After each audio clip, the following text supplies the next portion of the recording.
जी बड़ी डिफेंडर चर्चा में बा बहुत ज्यादा एक जानी कहवी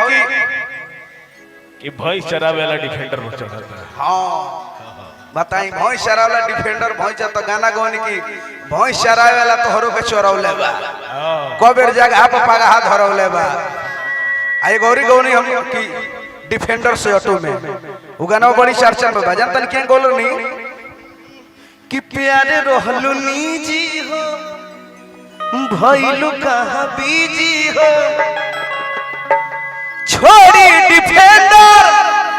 लोभरे से टेंडर तुम आई ठेलो गलू तो जाके ऑटो में रानी तुम बाई ठेलो गलू हाला भइल तरह से तले के आ गइल की भैंस चरा हवा भैंस चरा हमके होई देखो तब गाना कौन की सच कह कोई बेर काम को बढ़ाइले बा को बेर तोहरा के डिफेंडर को चढ़ाइले बा ए भैंस चरावे वाला तोहरो के चरइले बा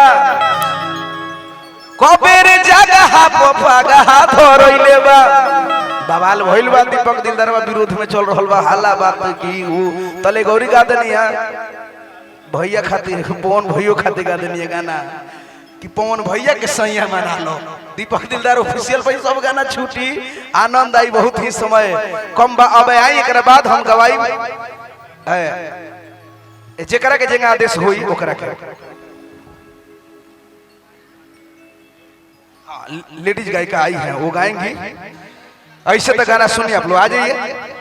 राधिका जी आइए आपका टाइम हो गया गाना बहुत सा प्यार देनी आप लोग गा दी भाई का गाई हम डिफेंडर वाला तो मुखड़ा तो गाइए दे हैं 1 2 3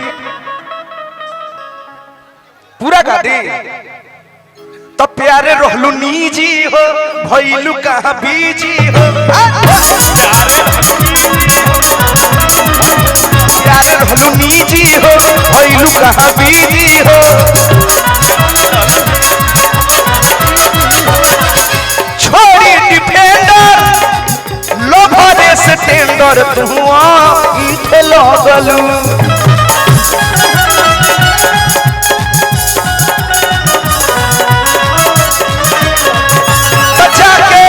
ऑटो में परे जा तू बैठ लगला तो जाके ऑटो में रानी तू बैठ लगलू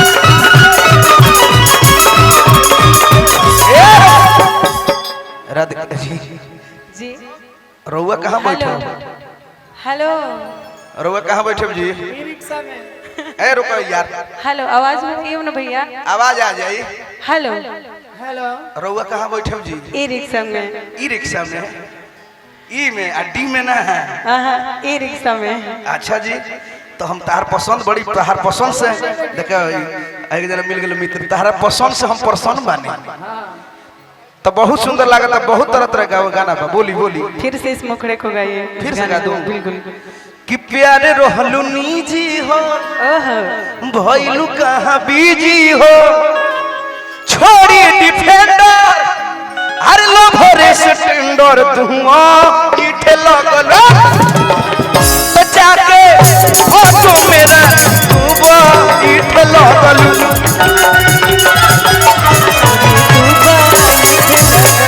तो जाके ऑटो में करे जा तुबा इठे लगल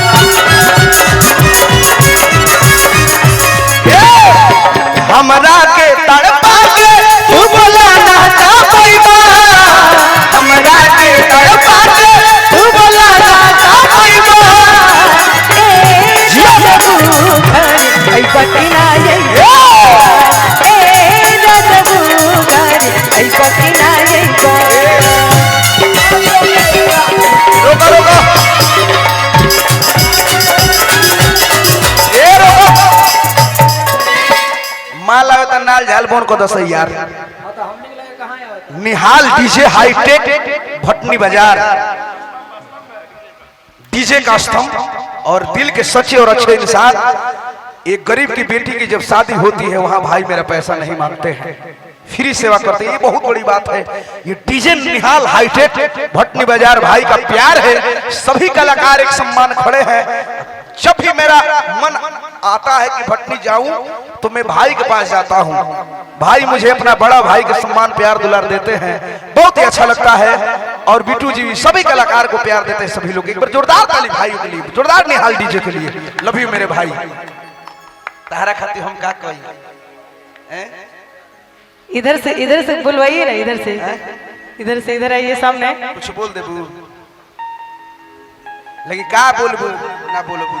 रहे दो। अभी डिफेंडर छोड़ के स्प्लेंडर पर चढ़ो। नहीं रुकिए, स्प्लेंडर पर घरे चढ़ते रुनो। हाँ हैं हाँ डिफेंडर तारा पसंद नहीं खेपोर, कोनो बात नहीं खे, चढ़े के चाहिए। हाँ ए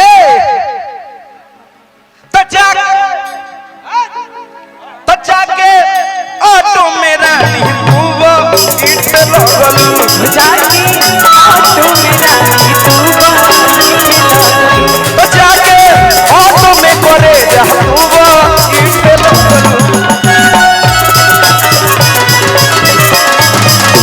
तो जाके ऑटो में करे तू वो। क्या बात है, अच्छा लगा। इनका एक स्टाइल ट्रेंडिंग में भी चल रहा है।